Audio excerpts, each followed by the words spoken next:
آقای رضا دقتی اسمی آشنا و در واقع در زمینه حرفه عکاسی اسمی شناخته شده برای آزادیخواهان و مدافعان حقوق بشر و کسانی که در این زمینه علاقمند یا فعال هستش. آقای دقتی، برای اولین بار میشنوم در واقع در پارک، یک مکان عمومی در پاریس، در یک ابتکار یه نمایشگاهی برگزار کردین. ابتکار و در واقع ایده از کجا شروع شد و چرا پارک؟ من یکی از کارهایی که سالهاست انجام میدم این هستش که در جاهایی که مردم زیاد رفت آمد میکنن، مردم عادی، بتونم اون فضاها رو تبدیل به نمایشگاه بکنم و اون وقتی رو که مردم میان توی اونجور جاهایی که یا جای گذره مثل خیابونا یا برای یا متروها، گاهگداری در متروهای پاریس هم متوجه شدم که جناب عالی یه تبلیغاتی میذاری، یه عکسایی میذاری که جلب توجه میکنه. بله همین دیگه. اینام تمامش اینا جزء این هستش که سعی بکنیم اون پیغام عکس ها رو که معمولا بیشتر از نظر مردم یا فقط در موزه ها یا در گالری های بزرگ میخوان عکاسی ها رو بگذارن، من برخلاف اونا بتونم عکس ها رو بیارم و در معرض دید همه بگذارم. چرا این موقع هستش که آدم ها رو خوب میشه در حقیقت مطرح کرد مسائل رو و تحت تاثیرشون گذاشت. آقای دقتی، عکاسی اساساً برای شما چی هست؟ چه معنی میده؟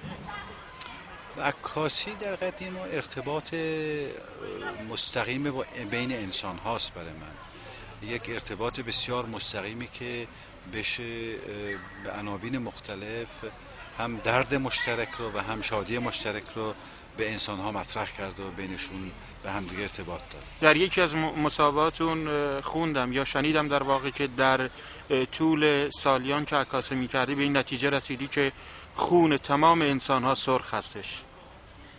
به هر حال این جمله هستش که من بیشتر مطرح میکنم به نسبت به اون چیزی که بر علیه نژاد پرستی، بر علیه تبعیضایی که دنیا وجود داره مطرح میکنم که ببینید مسئله رنگ پوست چیز مهمی نیست.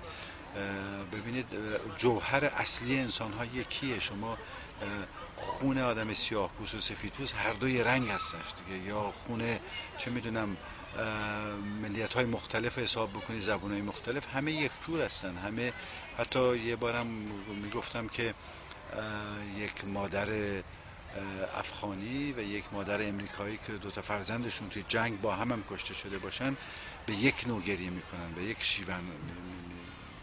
مسئله انسانیت مهمه. آقای دقتی، شما تا اونجا که میدونم از ترکای آذری و اهل تبریز هستین و ما میدونیم که در طول 30 سال گذشته حداقل تبریزی ها و ترک زبانان کشور ما ملیت آذری تحت تبعیض آشکار قانونی قرار گرفته. این تبعیض تا چه اندازه به خلاقیت شما در حرفتون کمک کرده که در زمینه ابعاد حقوق بشر هم فعالیت بکنین و عکاسی شما در واقع پرده برداره از نقض حقوق بشر در ابعاد بسیار وسیع؟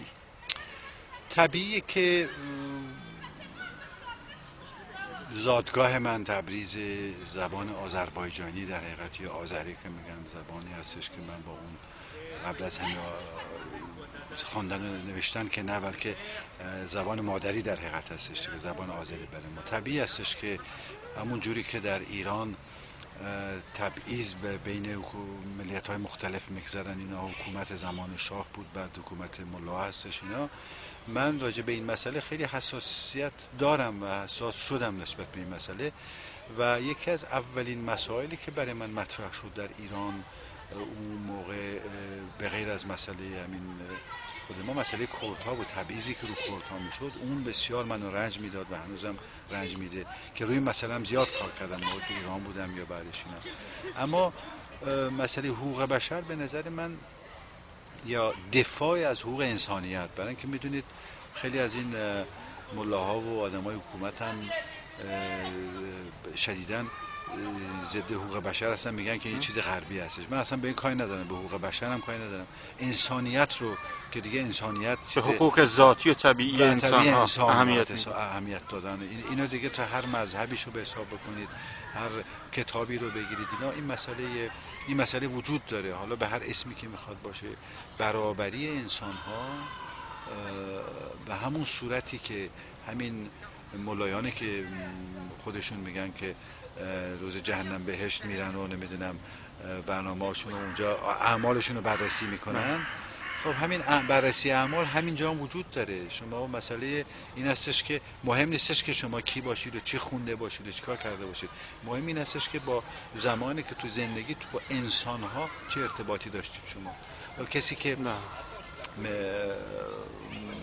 میاد زندانیان رو تجاوز میکنه بهشون و حتی همین چند روز پیش اونم به اسم دین خدا، به اسم دین خدا، و دکتری رو که این زندانی‌ها رو دیده بوده اونم کشتن 2 روز پیش. یک دکتری کشته شد، دکتری بود که تمام این زندانیان رو این چیز کرده بود، معالجه کرده بود و اینا. فکرشو بکنید که چنین آدمایی، چنین حکومتی اصلا دیگه نه مسئله حقوق بشر براشون مطرحه، نه حقوق انسان مطرحه، نه ذات انسان مطرحه، هیچ چیزی برای اینا.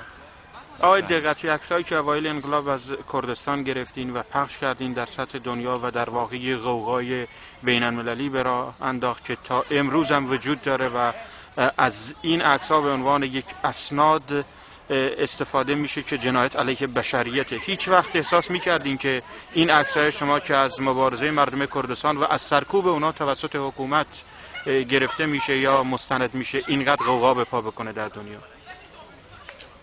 واقعیتش اینه که نه، وقتی آدم اون کار میکنه بیشتر به خاطر اینکه میدونه که به هر حال من میبینم این چیزی که اتفاق میفته، من میبینم که اینجا یک بی‌عدالتی است، من میبینم که اینجا یک جنایت بر علیه انسانیته و میتونم اینو به صورت مدرکی بگیرم برای دنیا نشون بدم. اما اینکه چگونه تأثیری بگذاره تو دنیا و چه تأثیرهایی گذاشته، واقعیتش نه، بیشتر از اون چیزی که من فکر میکردم هم داره پیش میره. علاقمندی که یه بار دیگه به کردستان بری، البته در یه فضای آزاد و دموکراتیک، یا اینکه شاید یه جنگی به وقوع پیونده و شما بازم در اونجا یا در یه نقطه دیگر ایران عکاسی بکنید؟ حالا اصلا فکر میکنم که چنین سوالی، اگر شما که وضعیت من و زندگی من و کار من میدونید، اصلا چنین سوالی معنا نداره. طبیعیه که من عاشق ایران و تمام مناطق ایران و منطقه اطراف هستم و به ویژه ایرانی بدون جمهوری اسلامی ایران. 100% ایران آزاد، ایرانی که هر ملتی زبان خودش و فرهنگ خودش رو بتونه راهش رو ادامه بده، ایرانی که تمامی ملت‌های مختلف بتونن در حقیقت با آزادی فکر و با آزادی بیان دست به دست همدیگه بدن و نه تنها یک کشور آباد و آزاد بسازن بلکه مردم دنیا هم تأثیر بگذارن. بله، امروز 29 سپتامبر، در واقع حدود 2 روزیه که این نمایشگاه افتتاح کردین یا باز شده. استقبال و انعکاسش چگونه بوده؟ ارزیابیتون در این زمینه چیه؟ والا اگر از نظر مطبوعات بگیم که خب اکثر مطبوعات فرانسه در مورد نمایشگاه دارن مطلب می نوشتن یا دارن می نویسن. اینا مردم هم که میبینید زیاد میان میبینن، وای میستن صحبت میکنن، میان ما فیلم نشون میدیم، فیلم میبینن. فقط مسئله نمایشگاه نیست، اینجا بسیار مسائل آموزشی دیگه هم ما گذاشتیم که همین که شما دیدید الان از وزارت آموزش پرورش تمام نمایندگان فرهنگیشون اومده بودن که 1 ساعت من براشون سخنرانی کردم که حالا اونا میرن به تمام مدارس اطراف بخشنامه میدن که فرض کنید کودکان رو از دبیرستان‌ها و دبستان‌ها بیارن این نمایشگاه رو ببینن. آقای دقتی، به عنوان سوال آخر، بچه‌های ابتکار عملی به دست گرفتن در رویدادهای اخیر ایران، به ویژه در 1 سال گذشته و بعد از نمایش انتخاب ریاست جمهوری در ایران. فیلم هایی که پخش کردن، عکس هایی که ارسال داشتن، دیدگاه شما و ارزیابی شما در این زمینه و اساساً پیغام شما برای اونها چی است؟ اگه شما تشریف ببرید بعداً یک از این برنامه نمایشگاه میدونید که یکی از این 22 عکسی که من گذاشتم چهره ندا هست در اینجا. و چیزی که دائم همیشه من گفتم اولا که مردم ایران توی این مدت 1 سال گذشته تونستن اسمشون رو بر چند جهت در تاریخ جهان ثبت بکنن. یکی از اینا هم همین مسئله این بود که اولین کشوری هستش که تونستن با استفاده از تلفنشون عکس گرفتن و فیلم گرفتن، امکانات محدودی که در دستن، بر تمام سانسورهای حکومت از بین ببرن و تمام حوادثی که اتفاق میافتاد رو به مردم نشون بدن. و این میگم اینا که با این شجاعت این کار کردن اولین بار در تاریخ جهان هستش که انجام میشه. حتما نامشون و نام ایران به این خواهد ماندش که بشه. مسئله دوم این هستش که الان دیگه حکومت روزها و ماهای آخر خودش رو داره میگذرونه، میدونه که دیگه تمام برنامه‌هایی که داشته، تمام فشارهایی رو که داشته روی مردم آورده. یعنی این که اینا هر روز بیشتر درنده تر میشن دلیل بر این نیستش که اینا قوی شدن، دلیل بر ترس اینا هستش. برای اینکه میگن آدم هر چقدر بیشتر بترسه بلندتر داد میزنه. اینا هم این داد بلند زدنشون و این فجایعی که میارن و هر کسی رو میگیرن و زندان میکنن و تجاوز میکنن به زندانیان، اینا به خاطر این ترسشون هستش که میدونن اساسشون از هم رفته، میدونن که شکاف افتاده، میدونن که بنیاد جمهوری اسلامی بالکل نه تنها دیگه به آخرش رسیده، بلکه چنین بنیادی اصلا بالکل از تاریخ ایران رخت برخواهد است. گفتگوی بنده را با آقای رضا دقتی شنیدید. از شرکت شما در این مصاحبه بسیار سپاسگزارم آقای دقتی. تشکر ازتون.